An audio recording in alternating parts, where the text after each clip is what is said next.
Bakit mas maraming nagsasabi na mas masaya yung childhood ng mga batang 90s kaysa sa ngayon? Bakit mas maraming nagsasabi na yung mga batang 90s mas swerte sila kasi mas masaya yung mga naging childhood experiences nila? Simple lang. Mga batang 90s pakinggan nyo to. Lapit ka konti. Nung panahon natin hindi pa uso cellphone. Hindi pa uso yung puro Mobile Legends. Lalaro ka sa cellphone, manonood sa cellphone.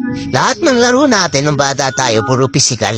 Naaalala mo pa ba yung lalabas ka sa hapon para lang makipaglaro sa mga kaibigan mo? Yung tipong nababadtrip ka na kasi nabuburot ka na sa laro.